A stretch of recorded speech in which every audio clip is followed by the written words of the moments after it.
2, versículo 7, que me llena de interrogantes, de preguntas, me afecta, me conmueve.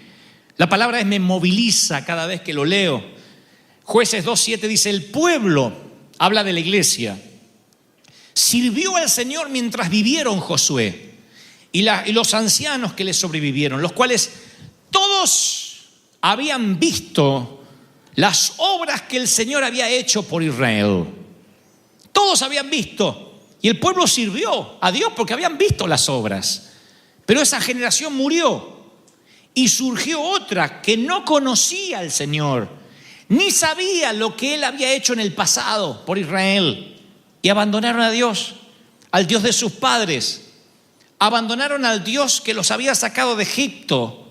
Siguieron a otros dioses paganos de los pueblos que estaban alrededor, y los adoraron, provocando así la ira del Señor.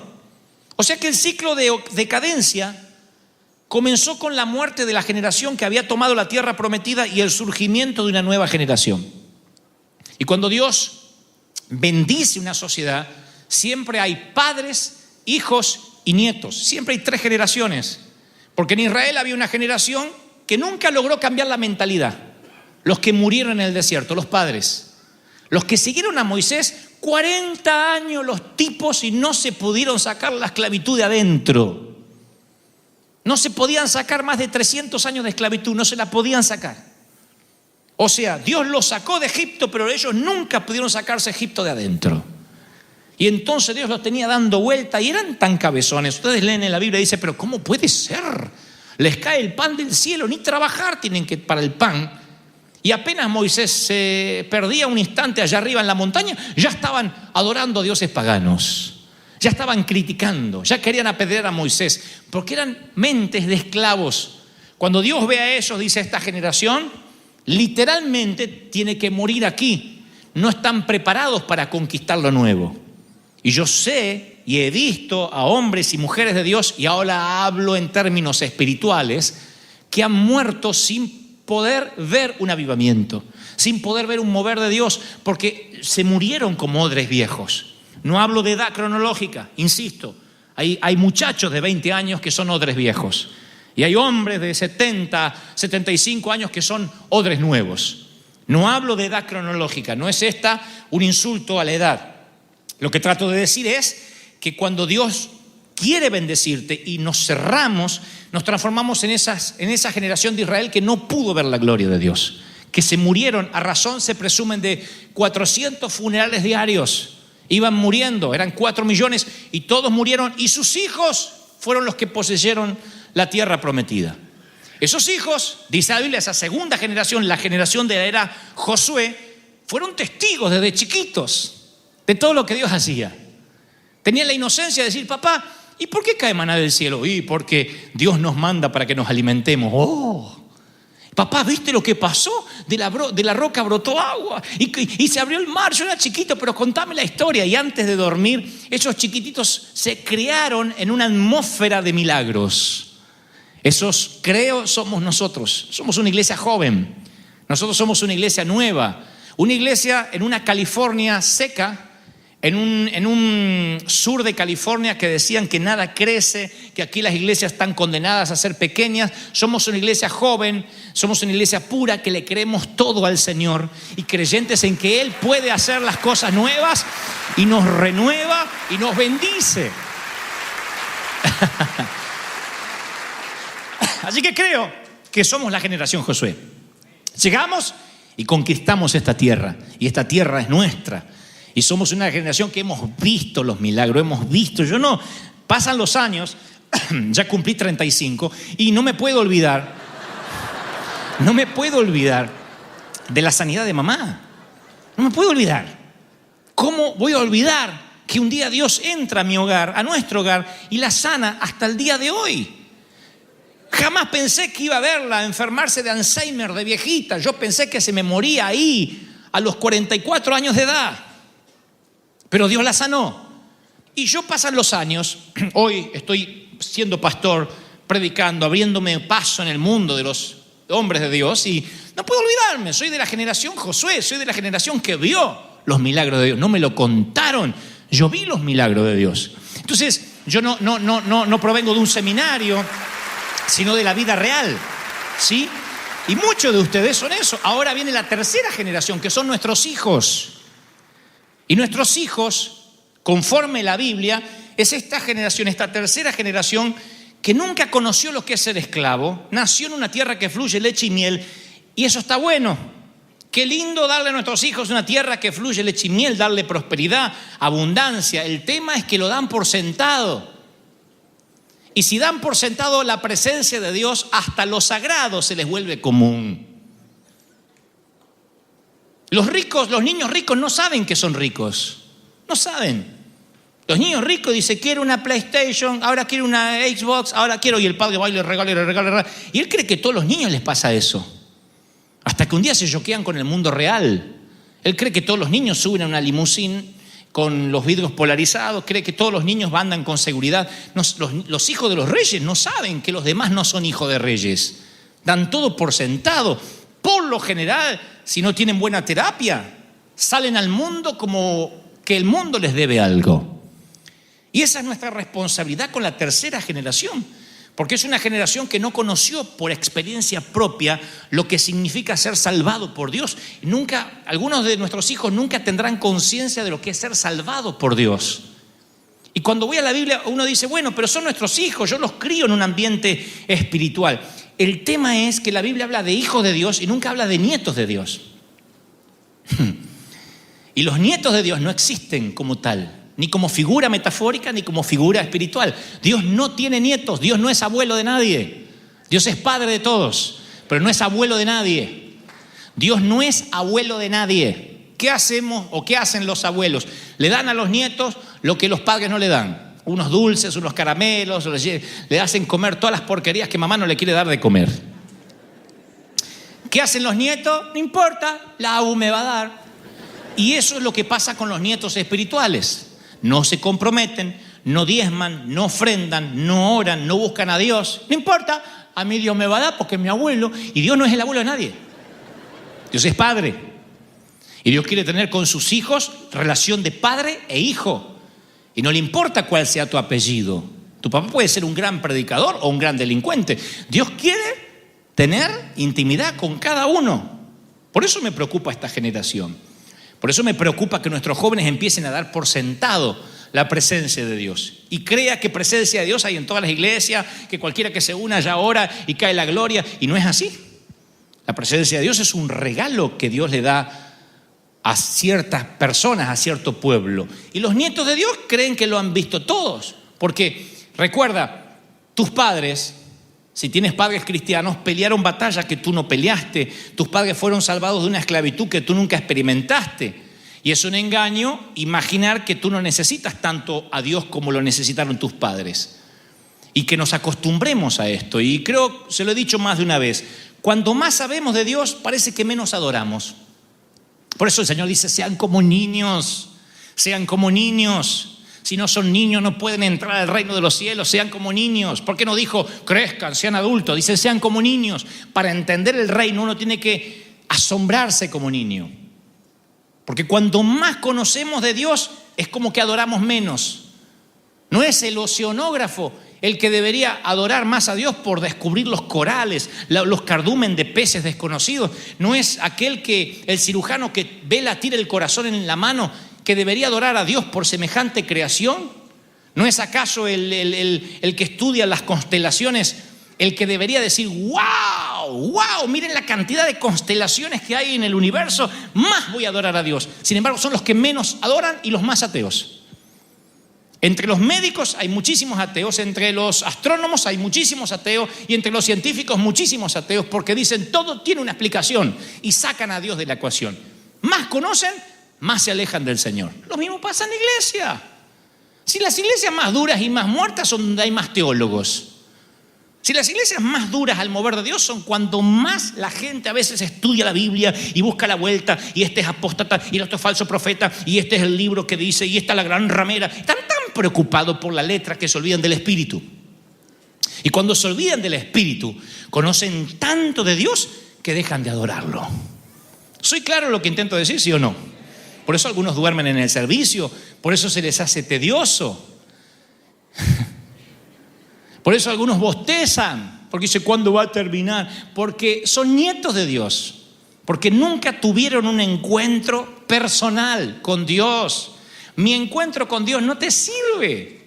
El encuentro de tus padres no te sirve. Tienes que tener tu propio encuentro con Dios, tu propia historia con Dios, caminar con Dios, caminar con el Señor. Si no, vas a ser un nieto de Dios, porque no peleaste batallas, porque no viviste. Israel vive 400 años de fracaso. Vienen a continuación el tiempo que la Biblia define como el tiempo de los jueces. Y dice, en esos días no había rey en Israel y cada uno hacía lo que le parecía. Jueces 21-25. Cada uno hacía lo que le parecía. En esa tercera generación. Oigan, la generación andaba por el desierto, con el arca de un sitio para otro. La entraban, la sacaban, igual que nosotros. Dios les da Jericó. ¡Wow! Celebran una revolución en la ciudad. Y al cabo de unos años, ¿qué pasó con River Church? Ahí cada uno hace lo que quiere. Sí, los jóvenes bostezan, tienen sexo entre ellos. ¿Y qué pasó? Y se fue el avivamiento. No se fue el avivamiento. Por eso muchos cristianos criamos a nuestros hijos, pasa el tiempo y decimos, ¿por qué mi hijo no sirve al Señor? Y porque quizás nunca lo formaste en el Señor. Que no es lo mismo que hacer un devocional o leerle la Biblia o mandarlo a la escuela dominical. Formarlo en el Señor significa que Él no dé nada por sentado, que aprenda que si Dios no sana, podemos morir de enfermedad. Si Dios no prospera, por más que trabajemos, nada nos va a ir bien. Si no honramos, si no seguimos principios, no nos va a ir bien. Formar a la próxima generación. La Biblia dice, Proverbios 13:22, el hombre de bien le deja herencia a sus nietos. El hombre de bien, Proverbios 13:22, le deja herencia a sus nietos. Y dice 2 Corintios 12:14, Pablo dice, porque los hijos no tienen que atesorar para los padres, sino los padres para los hijos. Lo que está diciendo esto en términos espirituales es que cuando una generación paga el precio, la próxima generación comienza recibiendo ya una herencia. Desde los hombros, como un día les conté, desde los hombros del anterior, uno empieza en otro nivel. ¿Soy claro, sí o no? Desde lo que Dios nos dio, desde ahí empezamos a construir. No hay que empezar de abajo otra vez. Así hacemos con nuestros hijos. ¿Por qué vamos a mandar a los hijos a vivir la misma pobreza nuestra? No, vamos a darle una herencia, poca, digna, chiquita, pero herencia al fin. Y que Él empiece a construir desde ahí. Eso es nuestro orgullo paterno. Mirá, le di a mi hijo su primer autito, qué sé yo. Le ayudé a mi hijo a trabajar, a esforzarse y le pude dar algo de dinero para que vaya a estudiar. Y desde ahí, Él quiero que me supere, que crezca más.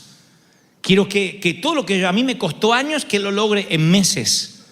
Ese es mi deber, mi tarea, mi misión como pastor. Y cuando nosotros no hacemos ese traspaso de formar a nuestros hijos, la iglesia empieza a envejecer. Y cuando la iglesia se llena de canas, no hay tinte ni Just for Men que haga el cambio. Cuando la iglesia se llena de canas, es preocupante. Cuando los jóvenes dejan de venir, cuando ya no hay ruidos de niños. Recién yo estaba en un sitio que tengo allí antes de salir tomando un café y justo estoy enfrente de los bebés. Eso era el concierto de Viena. Así que si quería orar, no pude orar nada. Gritaba uno y el otro y se endemoniaba otro y el otro y el otro. Pero esto es una casa, un hogar. Yo digo, lo peor que pudiera hacer es esas iglesias donde nunca vieron un bebé hace 30 años. Ya porque no los pueden hacer ni porque vienen. Entonces digo... olvídense. Pero... No, espere. Lo que digo es, lo sorprendente de esta iglesia es que estamos vivos. Y al estar vivos generamos vida. Y al generar vida, uno sabe que esto no es para nuestra generación, sino para la próxima. Ahora, si esa otra generación no vive de primera mano las maravillas de Dios, hay un vacío generacional. ¿Qué es lo que pasó en el libro de Jueces. Había jueces, pero no había rey. Y al no haber rey, no había ley. Y al no haber ley, era la anarquía total. Y cuando hay anarquía espiritual, anarquía puede haber aún con un pastor tras el púlpito. Anarquía es que cuando cada uno hace lo que quiere. El Espíritu Santo no trae convicción. No hay gente arrepintiéndose. No hay santidad. Y cuando eso empieza a pasar, hay un vacío generacional. Suceso sin sucesor es un fracaso. Podemos vivir días de luna de miel con el Espíritu Santo.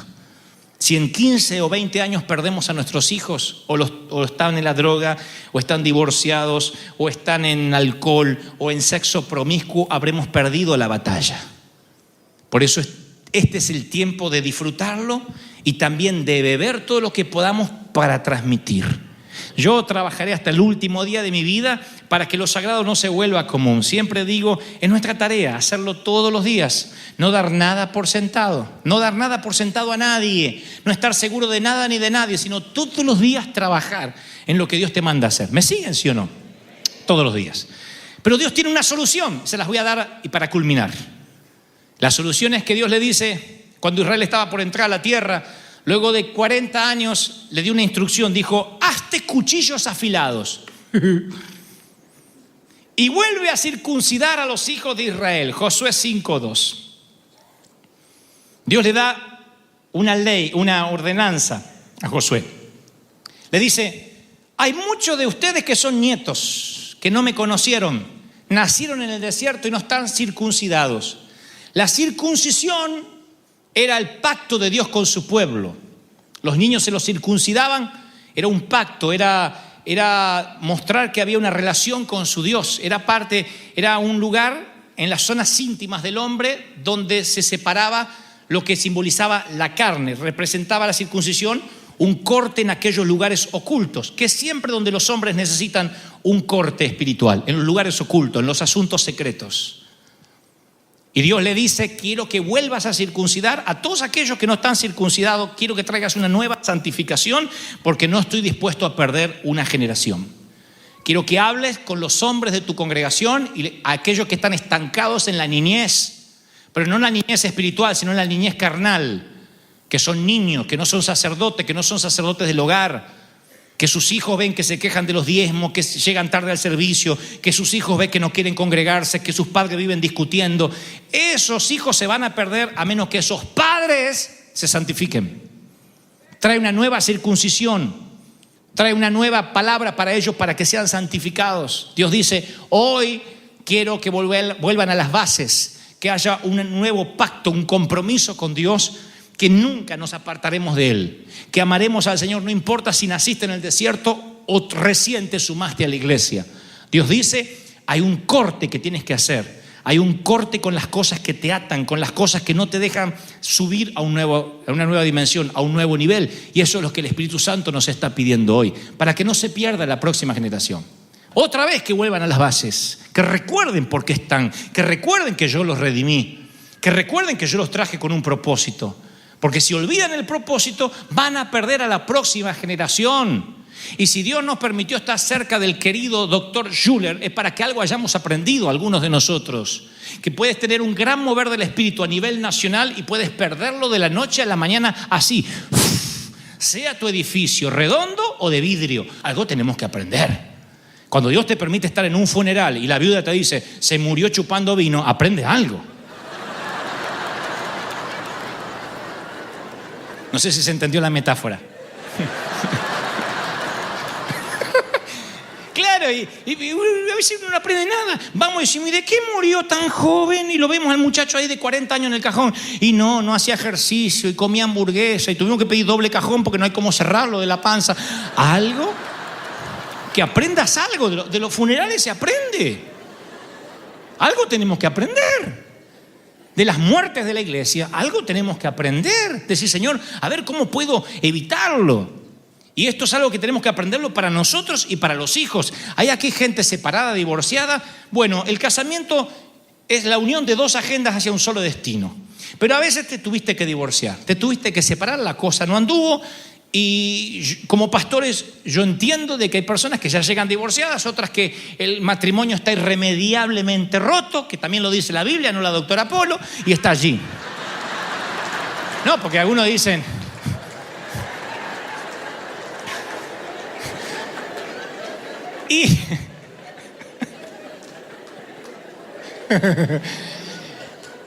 Y tal vez no puedas salvar la relación matrimonial porque pasaron muchas cosas y digas, bueno, todo está perdido, ¿qué hago yo? ¿Soy acaso la parte relegada de la iglesia? No, tus hijos no merecen convertirse en las víctimas inocentes de una guerra.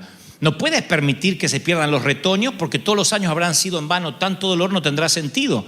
Si el sueño del príncipe y la princesa no funcionó porque el matrimonio se disolvió, bueno, tus hijos son la profecía. Tus hijos es lo que hay que salvar. La Biblia dice que es posible sacar una buena semilla de un árbol muerto.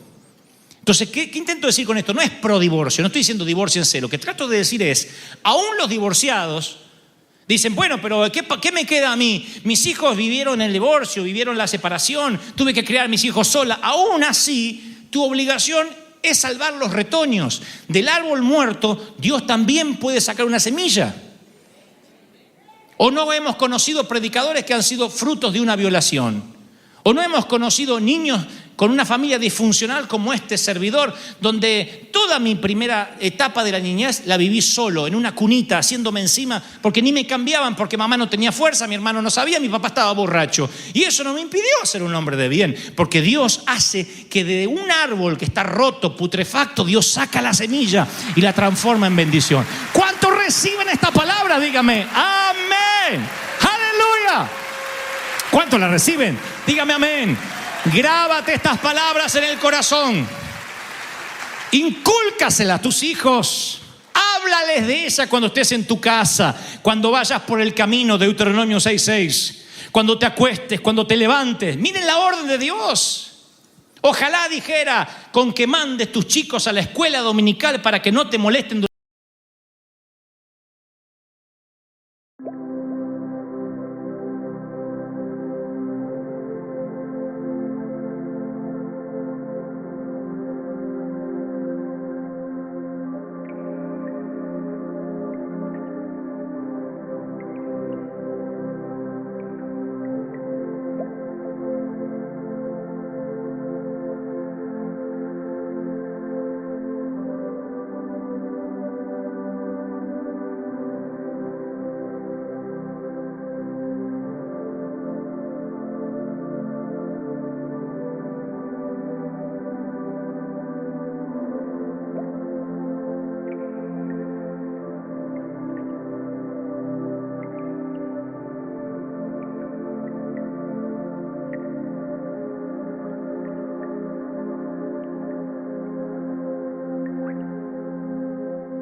durante el servicio, estás hecho.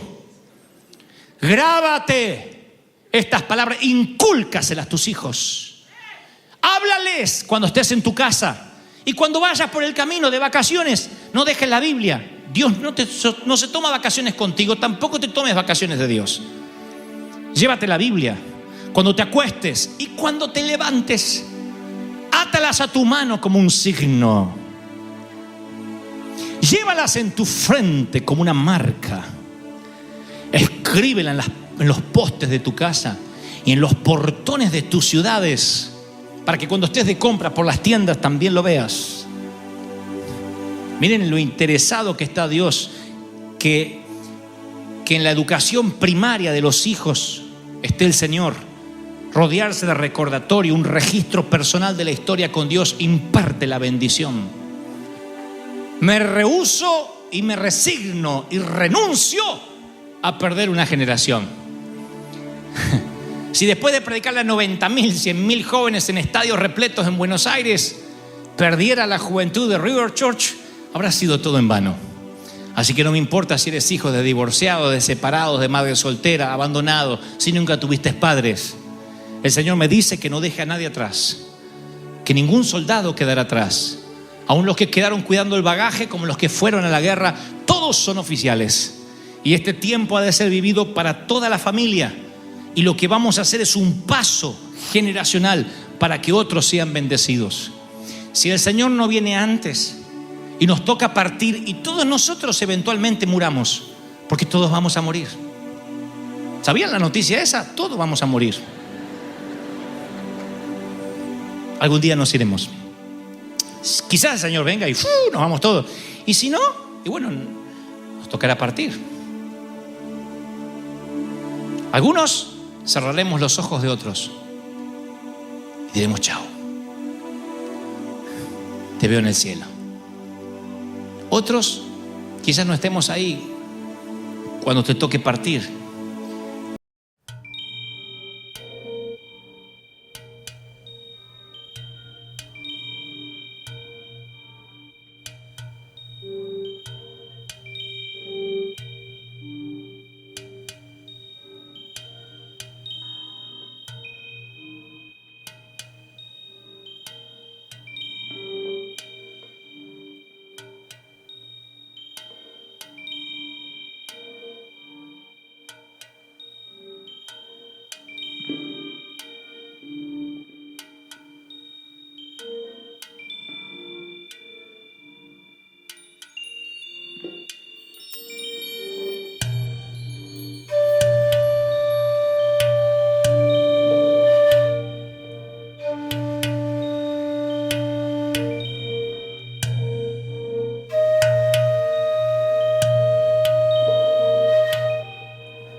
Pero lo cierto es que todos vamos a irnos.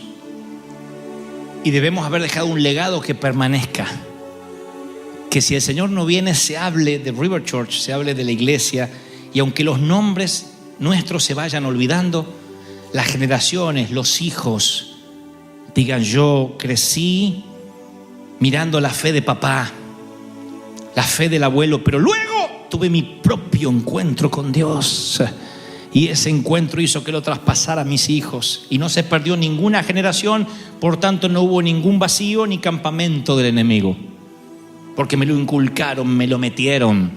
Mamis, papis, no teman decirle a los hijos: menos iPad, menos tablet, menos celular y más Biblia. Te va a ser menos popular, pero le vas a inculcar a tus hijos fe. Le vas a inculcar a tus hijos integridad, entereza. Nuestros hijos viven conectados, pero a un mundo virtual. Viven desconectados de la familia. Están conectados a un mundo virtual. Están conectados siempre entre ellos, y si no es los textos, es el iPad y la tablet, y están conectados. Y hay matrimonios que están desconectados entre ellos y conectados cada uno electrónicamente al iPad, a la red social, a esto o al otro.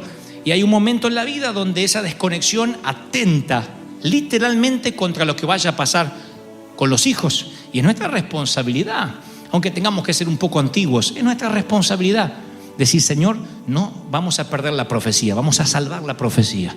Y si hay gente aquí hoy que dice: yo necesito un encuentro con Dios, porque ahora que lo mencionas, yo siempre he vivido de historias prestadas. Siempre he tenido espiritualidad prestada. Quiero tener mi propia espiritualidad. Esta es la mañana en que Dios va a tener un encuentro contigo, va a salir a tu encuentro.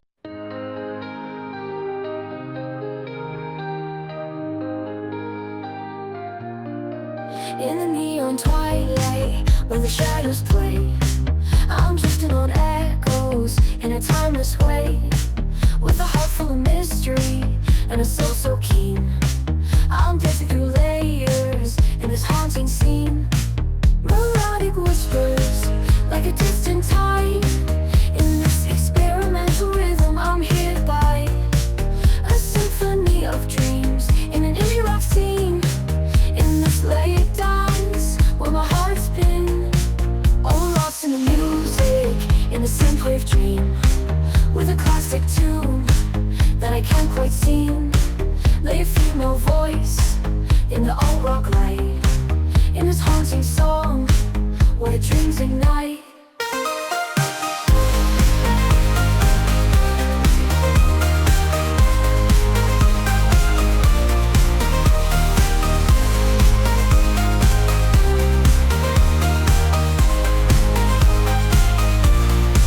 Through the haze of colors and the starry nights, I find my rhythm in the soft moonlight.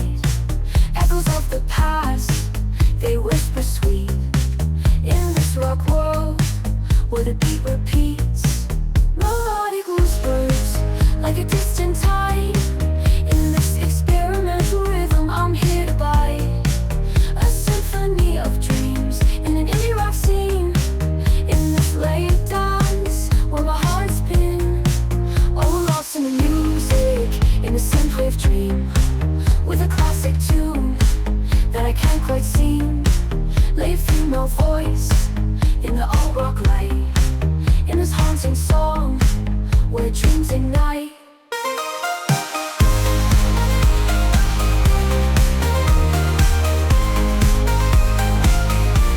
In the heart of the night, where the guitars play, I find my rhythm in the soft moonlightal way.